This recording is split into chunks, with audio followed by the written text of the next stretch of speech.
खुलुमबाय आं आर'नाइ रादाबनि खौरांगिरि बिनाराम बसुमतारी आङो नैबे समाव दंफैयो धेमाजि जिल्लानि सिङाव थानाय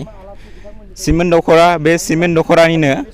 सनापुर गामियाव दंफैयो बे सनापुर गामिनि बर' गुदि फरायसालिया दिनै फैयै फैनानै 50 बोसोर जाबोबाय बे 50 बोसोर जाफैनायलाय बिथांमोना बे सनापुर फरायसालियाव फरायनानै जा बिथांमोना 50 बोसोर जाबोबाय बे 50 बोसोरनि दिनै मोनसे गल्डेन जुबलि फालिदों बे गल्डेन जुबलियाव गोबां बे स्कुलावनो फरायनाय फरायसा फरायसुलि बिथांमोना सोर मा खामानियाव मा मावनानै दङ बिथांमोनखौ मोनसे लोगो हमलायनानै मोनसे गल्डेन जुबलि फोरबो सनाथि मायथाइ फोरबो फालिदों दा बे साननैनि हाबाफारि लानाय खुंनानै थांबाय बे खुंनानै थांनाया दिनै जोबथा सान बे जोबथा सानाव दिनै बिथांमोननि दैदेनगिरि जा बे सनाथि मायथाइ फोरबो आरो बे गामिनि रायजो राजा बिथांमोनजों दान्दिसे मोगा मोगि लानो सानदों नैबे समाव दङ जोंजों बे सिमेन्ट सापरि हालामनिनो सासे समाज सिबियारि लोगोसे बिथाङा प्राइम 24 हेडलाइन्सनि सासे MD दैदेनगिरिबो बिथांजों दान्दिसे मोगा मोगि लानो सानदों आङो दिनैनि जा फोरबो फालिथाय बे फोरबो फालिथायाव दिनै जोंनि सनापुर बर' गुदि फरायसालिजों लोगोसे सनापुर ब्रह्म मन्दिरनि जिथुनाखि सनाथि मायथाइ फोरबो फालिथाया दिनै जोबथि सान मैयानिफ्राय जागायनानै दिनै जोबथि सान गाहायै आङो जोंनि नैबे सनापुर गुदि बर' फरायसालि आरो सनापुर ब्रह्म मन्दिरनि जायनाखि सनाथि मायथाइ फोरबो फालिथायाव आङो दिनै बाहागो लानो मोनदों बे मायथाइ फोरबो फालिथायाव आङो गाहाय सुजुगिरि हिसाबै गांसे बिसिम्बि सुजुनो मोनदों बेखौ आङो सासे खाफाल गोनां होननानै सानना लादों मानोना बे बिसिम्बिनि मुङा जाबाय सनापुर रेगा मानोना जोंनि सनापुर गामिया गिबिसिनै 1966 मायथाइयावनो गायसनजादोंमोन नाथाय दिनैसिम गोबां सुबुंफ्रा दिनै बेयाव थैना थांबाय नाथाय जायफोर सुबुंफ्रा गायसनदोंमोन बिथांमोना बे बुहुमाव गैलिया नाथाय जोङो नैबेयाव आनान गसाइनि बोर मोननानै जों नैबे सनाथि मायथाइ फोरबो फालिथायाव जों बाहागो मोनदों बेनिखायनो आं खाफाल गोनां होनना साननानै लादों आरो बिनि मुङावनो जोङो जोंनि सनापुर रेगा मुंनि गांसे बिसिम्बि दिहुननाय जादों बे बिसिम्बियावनो जोंनि सनापुरनि जिउ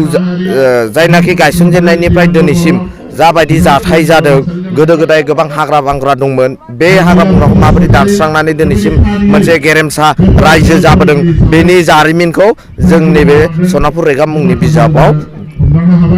रेबेङै लिरनाय जादों गाहाय आलासि महरैथ' जोंनि नैबे सनापुर गुदि फरायसालि जिथुनाखि सोलोंथाइजों सोमोन्दो गोनांनि थाखाय जों जनाय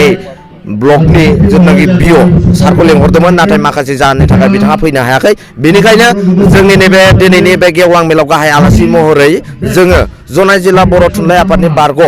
आफादगिरि सनेस्वर बसुमतारी सारखौ जोङो गाहाय आलासि महरै थिसननाय जादों आरो बेयाव माखासे गोबां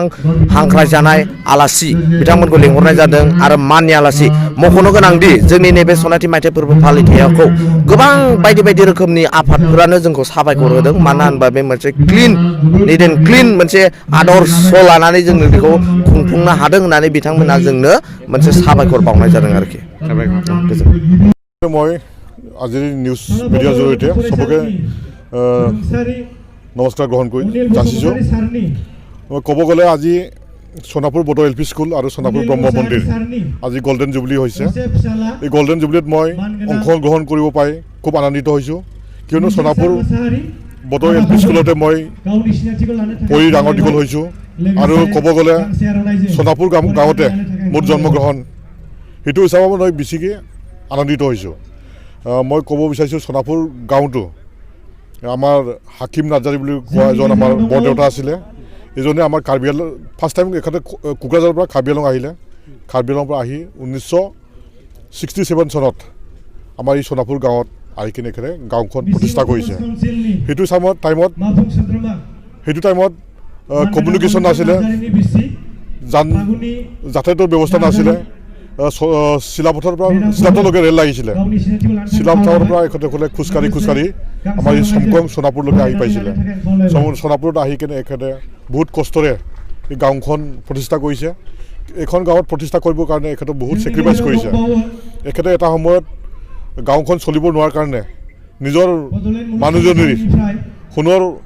গহনা বন্ধকত হৈ কিনি গাঁওখন প্ৰতিষ্ঠা কৰিছে সেইটো কাৰণে এইটো গাঁওটো সোণাপুৰ বুলি ৰখা হৈছে মই সোণাপুৰ LP স্কুলৰ মেইন গেট এইটো মই নিজৰ ফালৰ পৰা ডনেট কৰিছোঁ নামত ডনেশ্যন কৰিছোঁ আমি ধেমাজি জিলা ছাত্ৰৰ তৰফৰ পৰা সোণাপুৰ বৰগুদি পঢ়াশালী লগতে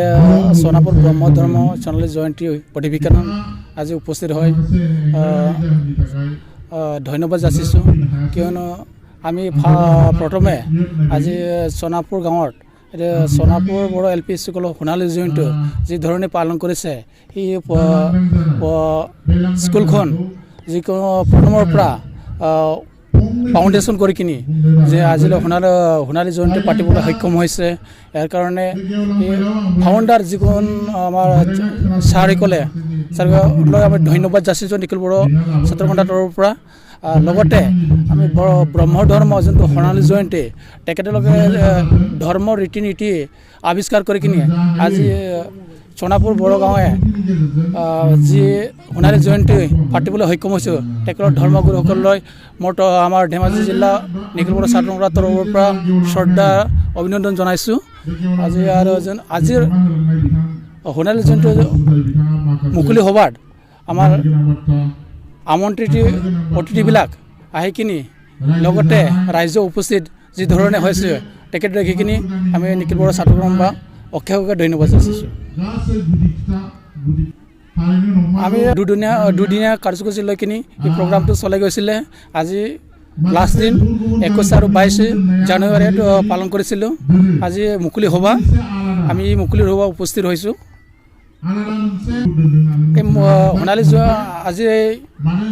সোণালী জয়ন্তী মুকলি সভাৰ তৰফতে আমি এইটো আহ্বান জনাইছোঁ আহি থকা নৱপ্ৰজন্মে যিহেতু আজিৰ শিক্ষাৰ যুগত এটা ভাল শিক্ষা গ্ৰহী কিনি তুলি লৈ কিনি পিছৰ নেক্সট জেনেৰেশ্যনৰ কাৰণে ভাল এটা চিন্তা চৰ্চা কৰি কিনি সমাজক আগুৱাই লৈ যাব আশা কৰিছোঁ।